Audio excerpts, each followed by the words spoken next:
Va-t-on assister à une attaque de Kiev sur Moscou? Alors ça, j'en doute fortement. Je ne pense pas que c'est demain la veille que les bombardiers ukrainiens attaqueront Moscou.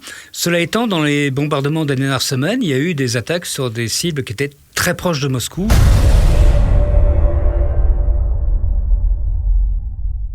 Le Moniquet Time, Claude Moniquet sur SIS. Question cruciale, après presque 10 mois de guerre.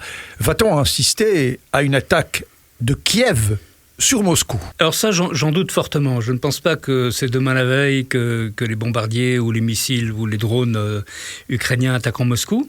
Cela étant, dans les bombardements des dernières semaines, il y a eu des attaques sur des cibles qui étaient très proches de Moscou. Je crois que c'est 80 km pour la plus proche. Une base aérienne d'où partaient des bombardiers qui attaquaient l'Ukraine.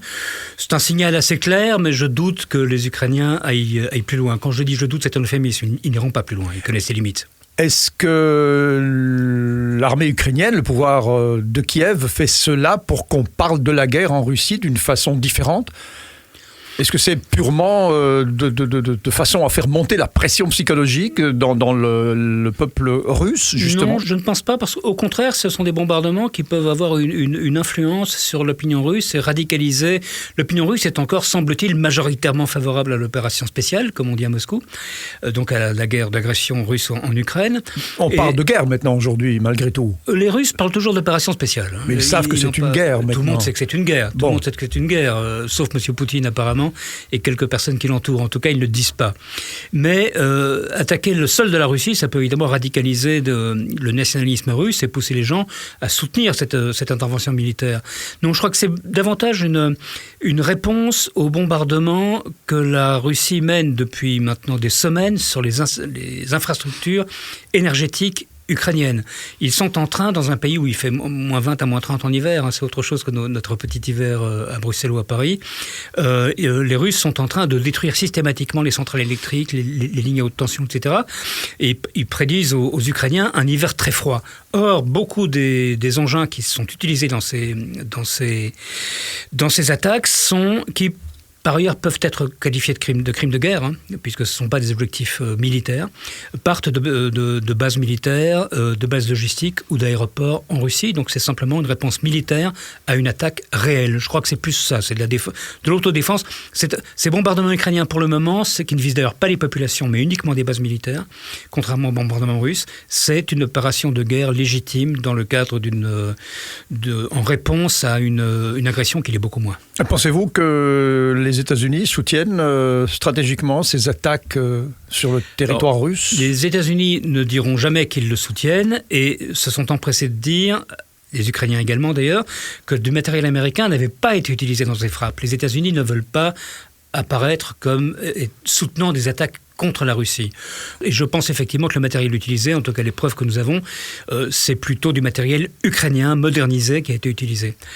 Maintenant, je ne pense pas qu'on se roule par terre d'indignation ou de chagrin à la Maison-Blanche ou au Pentagone quand on voit un aéroport militaire russe être bombardé. Bon, donc on a remarqué de toute façon que dans l'esprit de la stratégie propagandiste russe aujourd'hui, c'est la Russie contre l'OTAN, contre l'Occident, contre les nazis, contre notre décadence. Est-ce qu'on est vraiment dans une guerre maintenant de civilisation, Claude Moniquet? Parce que sur le terrain, manifestement, les choses semblent se figer et vont presque se geler, là, pour les mois qui viennent. Est-ce qu'on est réellement dans une vraie opposition de valeurs?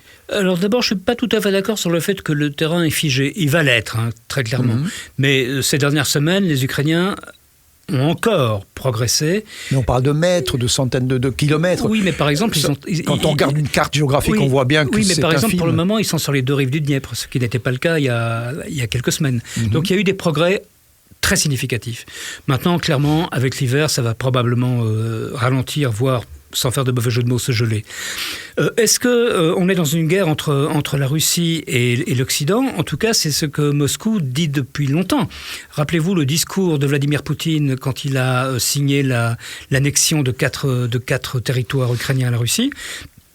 Il a traité l'Europe, les États-Unis, etc., de ramassis, enfin je schématise à peine, de ramassis d'homosexuels drogués, satanistes, LBGT, etc. Ce qui, dans sa bouche, ce ne sont pas des compliments. Aggravé dernièrement par la libération de ce trafiquant d'armes contre la basketteuse lesbienne LGBT, qui fait dire aux Russes, en effet, qu'on préfère libérer une basketteuse LGBT qu'un militaire qui, lui, est un homme valeureux, viril et fort. Alors, Victor Bout n'était pas un militaire. C'était je parle de M. Whelan, l'Américain qui n'a pas été libéré. Oui, mais ce sont les Russes qui ont refusé de le libérer. Il était prévu dans le deal, il était prévu qu'on libérait Victor Bout et probablement une autre personne. En fait, le deal tel qu'on le comprend aujourd'hui. N'est-ce pas un piège dans lequel l'Occident est tombé ? Non, je ne pense pas. Je pense que cette jeune basketteuse américaine, quelle que soit par ailleurs sa vie privée, qui n'est pas intéressante... Qui ne nous regarde pas, mais dont manifestement la Russie fait ses choucras. Oui, mais parce que Enfin, je ne vais pas le qualifier parce que je serais grossier si je qualifiais les journalistes et les propagandes russes et la propagande de Poutine. Et je ne veux pas être grossier à l'antenne, ça ne se fait pas. Mais c'est une propagande pour des gens qui sont bas de plafond, je veux dire, qui n'ont pas toutes les frites dans le même sachet, comme on dirait en Belgique, etc. La réalité, c'est que cette jeune basketteuse a été arrêtée pour un délit qui n'en est pas un. Elle transportait du cannabis, de l'huile de cannabis thérapeutique dans un vapoteur. Ce qui n'est pas légal en Russie, effectivement, mais ce qui est légal dans l'endroit d'où elle venait. Donc, c'est clairement une erreur. On n'est pas en face d'un trafiquant de drogue qui essaie de passer une frontière avec 500 kilos de cocaïne ou d'héroïne. Elle a été arrêtée pour servir d'otage, clairement, dans une politique d'échange. Et l'échange qui était prévu entre les Américains et les Russes, c'était qu'on libérait du côté américain Victor Bout, et dans un pays européen, on libérait une autre personne qui est très proche d'une famille liée à Poutine et qui a été arrêtée pour des faits de trafic de matériel militaire. La deuxième personne n'a pas été libérée et donc les Russes se sont contentés de libérer la basketteuse, n'ont pas libéré effectivement l'ancien Marines Paul Whelan qui lui est en prison pour 16 ou 18 ans pour espionnage. Apparemment, accusation montée de toutes pièces. Mais ça prouve en tout cas qu'il y a encore un dialogue entre Moscou et Washington, puisque les services de renseignement des deux côtés sont arrivés à mettre sur pied cet échange. Donc ça n'est pas négatif en soi, et puis cette brave basketteuse va passer Noël avec sa famille.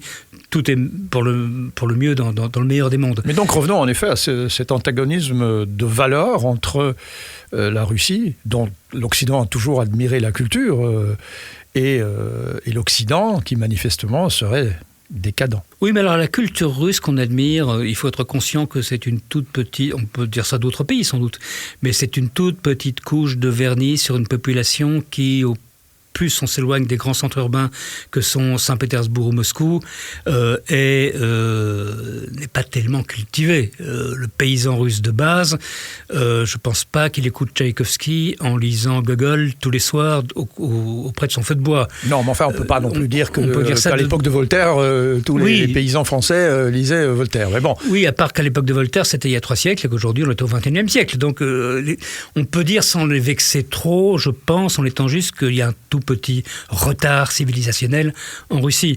Non, ça prouve simplement que cette propagande, que Poutine s'accroche à cette propagande de dire qu'il défend d'une part la Russie, d'autre part le bien, voire la foi, puisqu'il nous accuse d'être satanistes aussi, contre effectivement un Occident perverti, etc.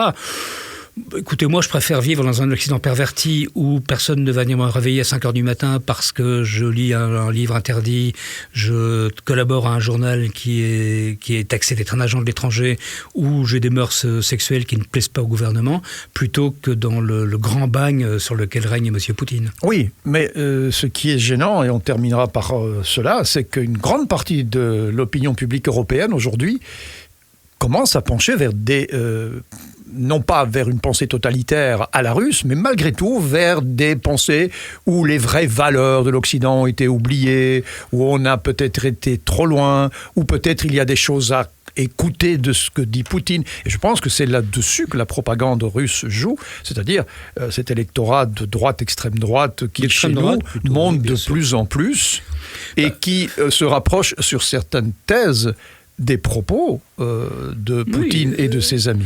On a arrêté la semaine dernière en Allemagne une quinzaine de personnes qui préparaient un coup d'État alors qu'ils n'avaient évidemment aucune chance de réussir, mais des gens d'extrême droite, d'ultra-droite, violents, qui avaient des armes en nombre.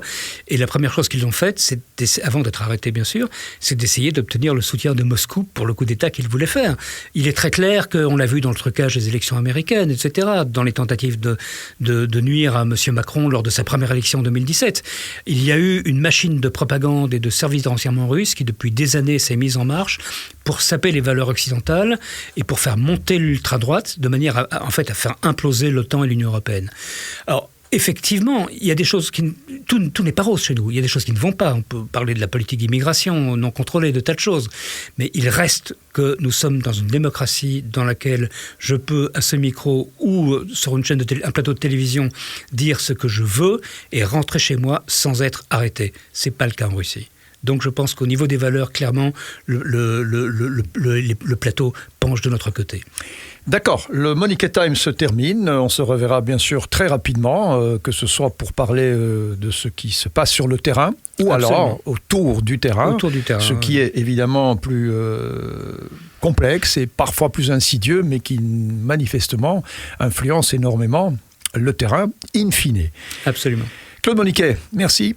SIS c'est une radio, la musique adoucit les mœurs et on adore lire vos commentaires. Donc n'hésitez pas à nous laisser vos commentaires. À très vite. Merci d'avoir regardé cette vidéo. Abonnez-vous à la chaîne SIS Radio, lâchez votre pouce bleu, activez la clochette pour être notifié lors des prochaines vidéos et laissez-nous vos commentaires. On adore ça.